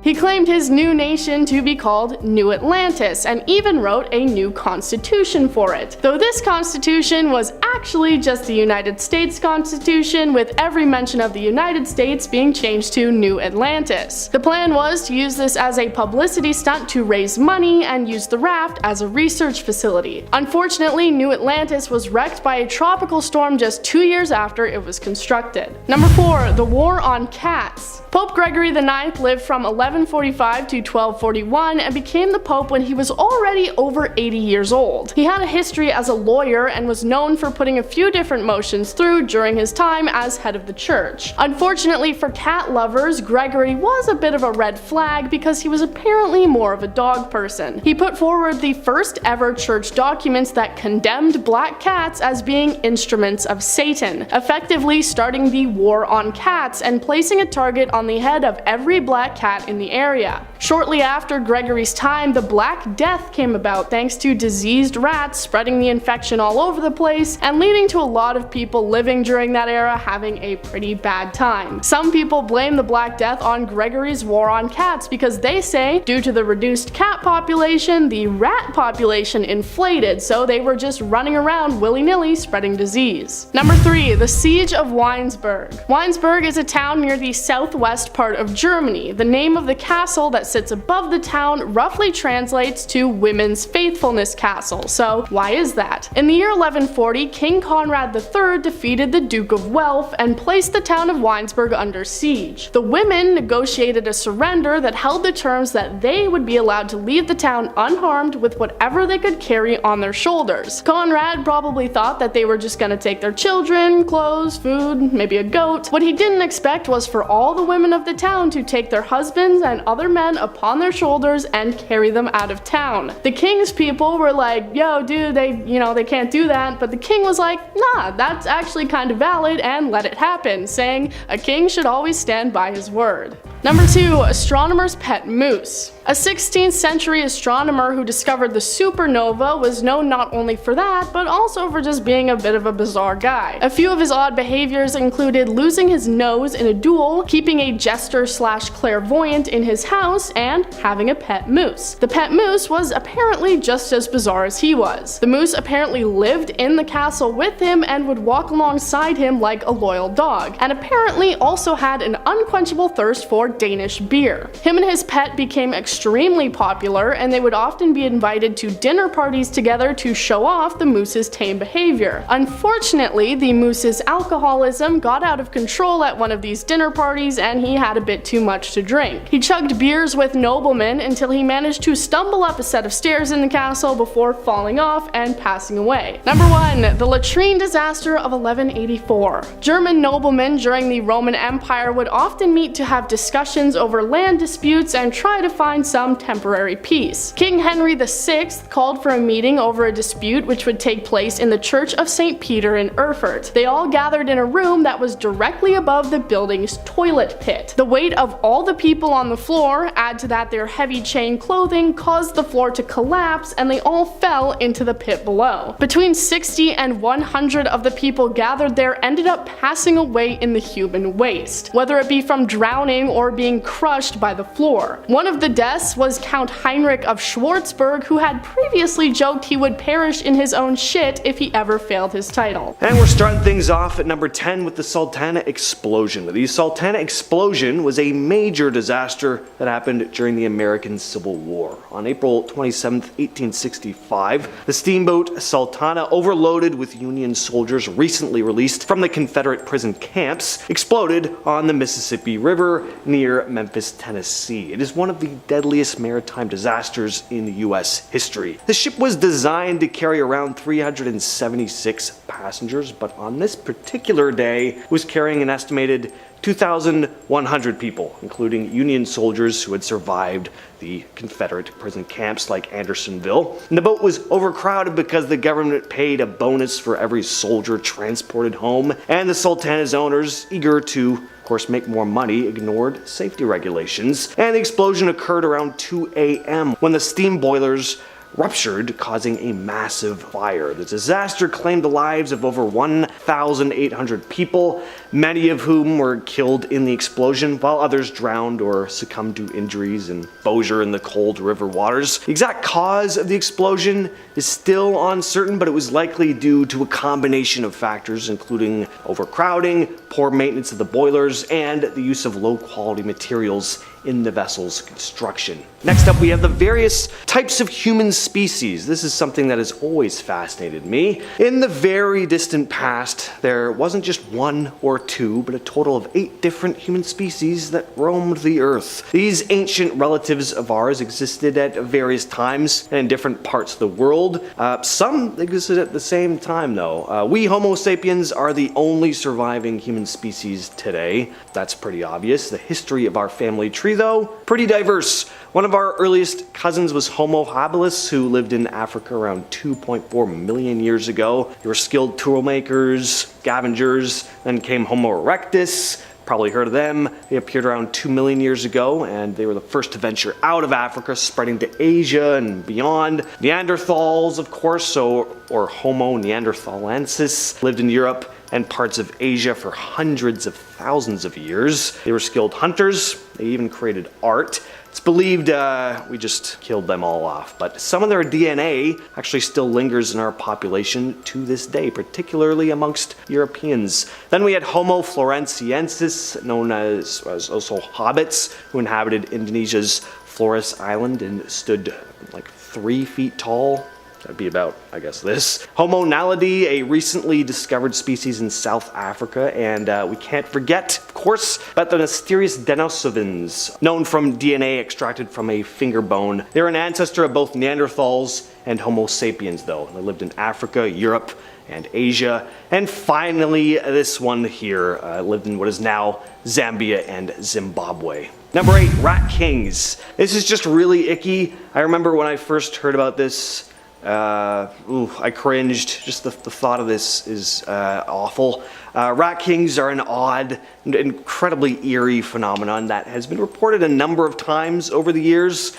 So these occurrences involve groups of rats, typically 4 to 8 of them, becoming entangled by their tails, forming this like disturbing rat cluster. Pretty gnarly sight. The exact cause of rat kings is kind of a mystery. Some experts speculate that it happens when rats nest closely together in warm places and their tails become intertwined over time. Others suggest that it could be a result of just chance, of course, or unusual behavior amongst the rats. Rat kings have been reported in various parts of the world: Germany, France, and the United States. Number 7, the disappeared. I can honestly say that I never knew about this, and I think the US involvement may be why no one wants you to know. Also, forewarning, I'm sorry if I mispronounce anything here. Feel free to correct me down below, and that goes for all the points. So, in September 1973, Chile's president, Salvador Allende, was overthrown in a coup that was assisted by the US government. General Augusto Pinochet then took over, and he was not good. Augusto was a very ruthless leader and did not let up on anyone who spoke out against him. Journalists, politicians, celebrities, pretty much anyone who spoke out seemed to suddenly disappear. Some were later found in alleyways or ditches all over Santiago, while others were never found at all. This American-backed leader essentially used the National Stadium as a secret terror base where he rounded up those who opposed him and did some pretty unspeakable things. During the 17 years that he ruled, around 40,000 people were subjected to horrible treatment, while at least 3,200 of them passed away or just straight up disappeared. Number 6, atom bomb baby. J. Robert Oppenheimer first witnessed the devastation caused by the device that he created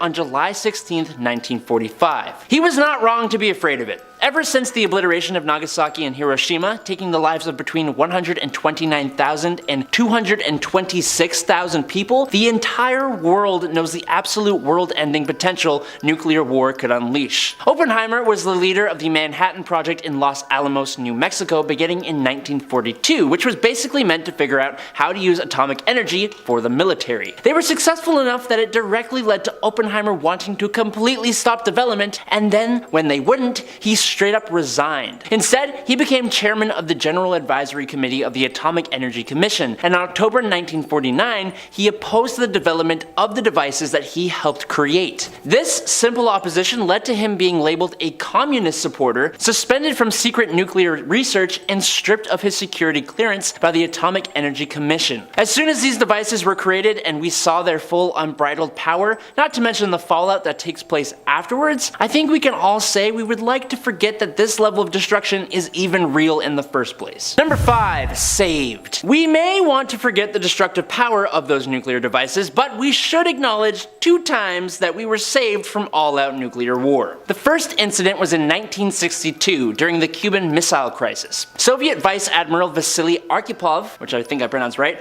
was on board a nuclear sub near Cuba. Unfortunately, the submarine was unable to pick up any incoming radio signals, which freaked everyone out on board, and they were unsure whether war had actually started or not. There was a vote among 3 officers on whether or not to launch a nuke. We need to thank all our lucky stars that Vasily, being the lone no vote, saved us all on that day. But there was another time. In 1983, during the Cold War, sunlight reflecting off of high altitude clouds confused the Soviet missile detection system, causing it to indicate that there were 5 incoming missiles assumed to be American. A lone Soviet Lieutenant Colonel, Stanislav Petrov, reasoned that if the US was initiating nuclear war, it would likely be an all-out attack and not just 5 missiles. He was right, and against military orders, Petrov determined it to be a false alarm and avoided a retaliatory launch by the USSR. Arkhipov and Petrov avoided all-out nuclear war. Never forget these guys. Number 4. Chinatown, LA. I bet you won't find this one in your history books, kids, but you should. In 1871, specifically on October 24th, 1871, a large mob of about 500 white men raided Chinatown in Los Angeles. This resulted in the brutal passing of at least 20 Chinese Americans, but on top of that, the mob also stole an estimated $1.5 million worth of property. Even though there is absolutely no justification for this level of animosity, the mob formed in response to a shootout that had taken place that same day that ended up taking the life of police officer Robert Thompson. That itself caused a commotion, and people began shouting the absolutely horrible statement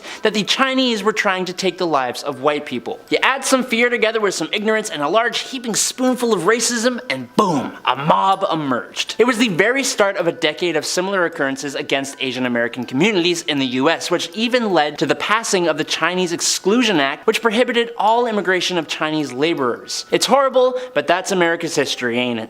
Number 3. The Salem Witch Trials. Speaking of American history and irrational fear, ever heard of the Salem Witch Trials? You probably have. Between June and September of the year 1692, around 19 men and women were found guilty of witchcraft and burned at the stake in the small, seemingly super religious community of Salem, Massachusetts. The obvious idiocracy and horror of this event shocked the world, and in an almost sick twist of things, the trials have spawned hundreds of films, books, scholarly articles, and plays. The men and women that lost their lives that day were convicted of their witchcraft crime based on the evidence of a group of young village girls who claimed to have been, quote, bewitched. The fear of this was compounded by family feuds and Native American attacks, and it developed into complete madness and hysteria that quickly spread throughout colonial Massachusetts. After that initial burning, another 150 men and women were accused in the spring of 1692 and were only allowed to survive if they confessed to the crime of witchcraft. Number 2. Chernobyl. Chernobyl is the site of the Soviet nuclear power plant that in April of 1986 had a serious accident due to flawed reactor design and staff that didn't really get the best training. The cause of the accident itself was explained really well in the HBO miniseries and at the trial that took place in real life, and I'm much too silly to explain how it happened here, but it resulted in a steam explosion and fires that released 5% of the radioactive core into the environment. Just 5%. The explosion itself ended 2 workers' lives with acute radiation poisoning affecting a confirmed 123 people and ending 28 of those people's lives. Around 5,000 cases of thyroid cancer with 15 fatal incidents were probably caused by the radioactive iodine fallout. Look, it was not good. It was scary, and what was potentially even scarier was the way people tried to cover it up. So maybe it's best that we don't forget about this one. And finally, in at number 1, it's Armenia. Now, I didn't know about this one either, so it looks like we're both learning today, huh? Armenia became part of the Ottoman Empire all the way back in the 15th century and was for the most part a Christian country. The Ottoman leaders were not very happy about this. In fact,